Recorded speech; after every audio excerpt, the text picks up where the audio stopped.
l'association Terre de Liens. Ce que l'on fait, c'est qu'on milite pour maintenir les fermes présentes sur le territoire français.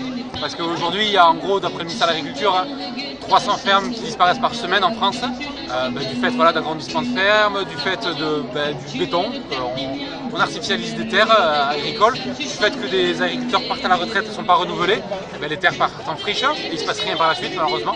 Donc du coup, quand il y a des fermes qui sont menacées de disparition, on peut se positionner pour les racheter. L'association peut les racheter et une fois qu'elle est rachetée par l'association, elle ne bougera plus cette ferme. C'est-à-dire que dans les statuts de l'association, on ne pourra pas la recéder. Elle est sortie du marché foncier.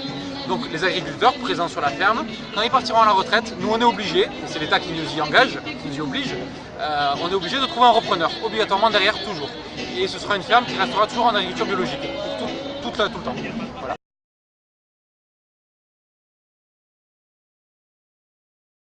Et donc du coup là on a ciblé donc l'acquisition de la ferme de Villelongue-d'Elmons dans les Albères. C'est une bergerie qui est la dernière bergerie transhumante des Albères, qui a un énorme enjeu patrimonial qui risquait de disparaître avec le départ à la retraite des éleveurs.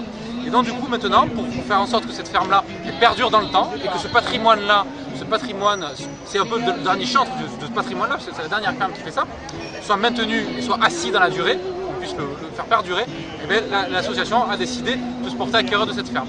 Donc là, moi je suis l'agriculteur de cette ferme, en fait, je suis éleveur, je suis berger, et donc du coup c'est moi qui ferai travailler cette ferme, qui animerai cette ferme-là, et qui travaillerai avec mes animaux en agriculture biologique. Et donc du coup, pour acquérir cette ferme, Terre de Liens doit mobiliser de l'épargne. Il doit mobiliser 150 000 € d'épargne d'ici décembre. Alors l'épargne, c'est pas du don, ça n'a rien à voir. Il ne faut pas confondre avec du don. L'épargne, c'est un placement d'argent que l'on peut récupérer quand on veut. On place de l'argent, c'est un compte en banque, c'est un livret que l'on place et que l'on récupère quand on veut. Cette épargne-là, elle ouvre droit à des déductions fiscales, impôt sur le revenu, ISF, et on peut la retirer quand on veut. Voilà.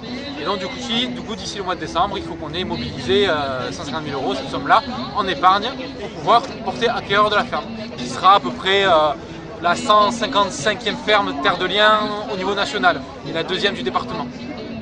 Voilà.